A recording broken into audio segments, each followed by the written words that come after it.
Hey YouTube 6200, back again with another video, and this continues the Married Man Advice 101 series. And today I wanted to make a short and sweet one, really kind of finishing off or basically just adding on to the Stepdaddy season is over video that I made the other day. For anyone that has actually seen it. Um, So a lot of what I say really is directed at a lot of the younger men out there. Now it's really for all men, but it's especially prioritized for younger men because we don't. The young, I should say, younger men, not we. I'm not a younger man. A lot of younger men really don't get this information, and when I was a younger man, I didn't get this information. And a lot of these lessons, frameworks, and guidelines, we really need it. Young men really need that stuff, right? There I go saying we. Um, but when I was a younger man, I needed it. So I know that there are a lot of younger men out there in 2024 that absolutely need to hear this stuff.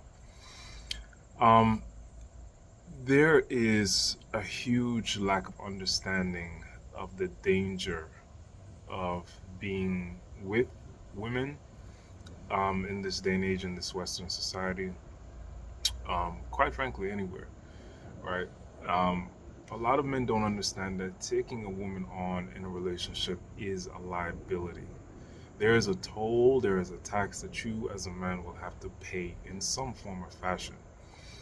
Your job when you are vetting a woman is determining how much of that toll you're willing to take on. What are you willing to pay based on what it is that you want out of the relationship? If it's a casual thing, if it's marriage, you know, what are your end goals? Like, what do you want out of this deal? And what is the cost that you're willing to bear? Although, if you don't know that, um, you best just not even get into it. These are key things that you really need to understand. You need to walk into a situation with both eyes open, not just one, right? So the situation I'm referring to is this younger guy. He's married, uh, some woman, but basically he is accused of touching his stepdaughter. And while the situation is not unique, the point of the matter is he's accused of it. I or no one else really, except for him and the girl, who is a minor, know what actually happened.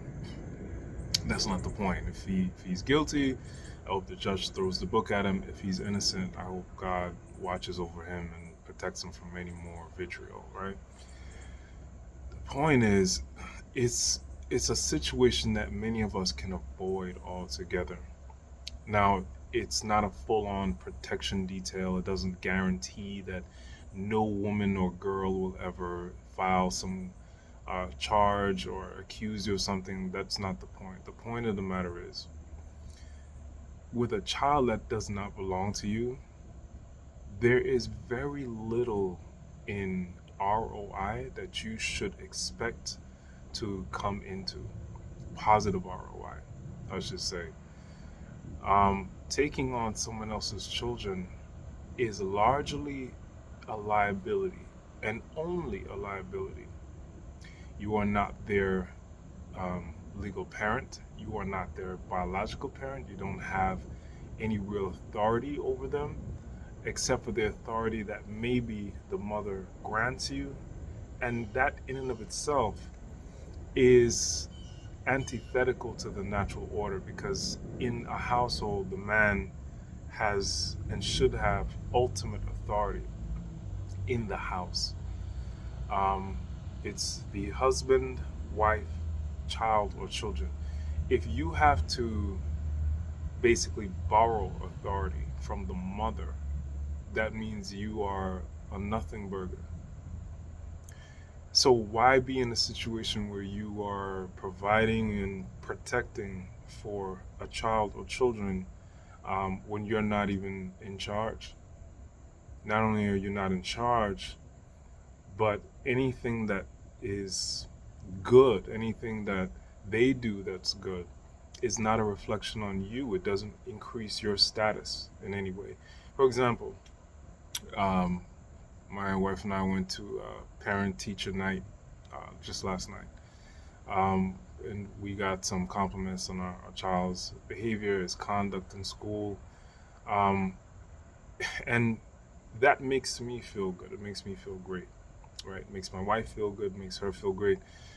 The reason that it's such a simple thing is because he's our child, right? And especially when it comes to the behavior of a boy, people take a look at the boy's father. It's not just the mother, it's especially the father, right?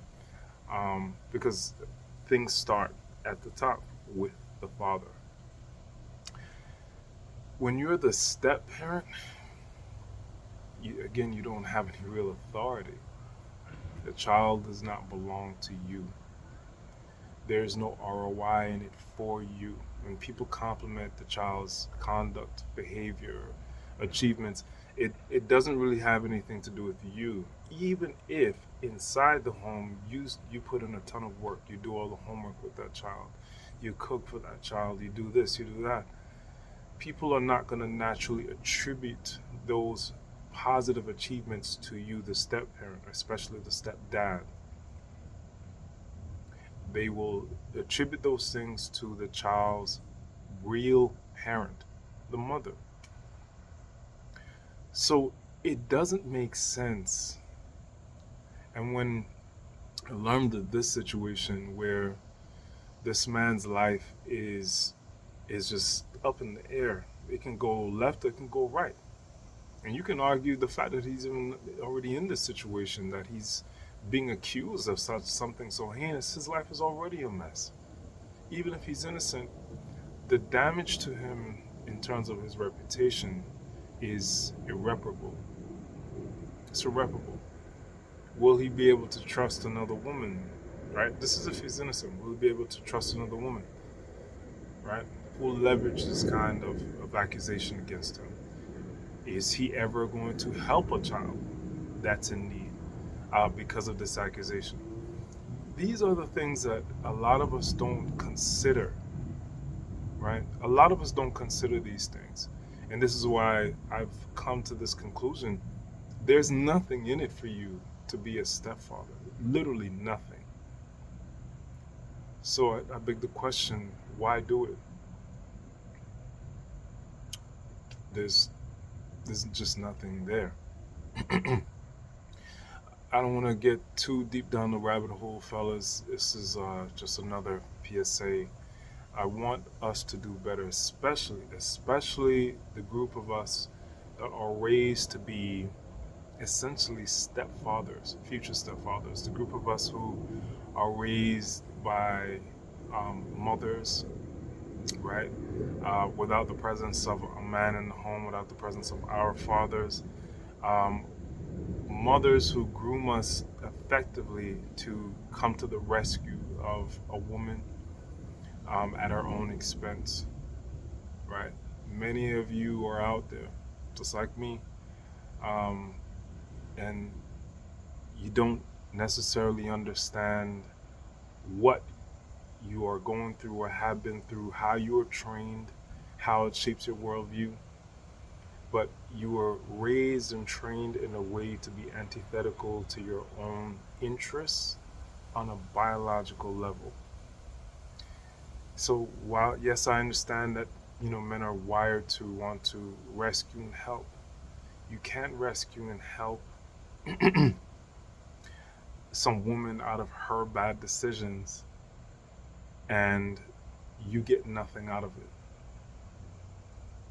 Don't be a fallen soldier. Don't be a toy soldier. Do better for yourself. Set higher standards for yourself. Women are unapologetic about high standards for themselves, and so should you. Take a lesson from them, in fact. Be more ruthless. Don't ever deal with a single mother. Stay away from them. Protect yourself. That's the lesson I want you guys to take with you. That's all for today, fellas. 6200 out. Once again, thank you for listening. Catch you guys on the next one.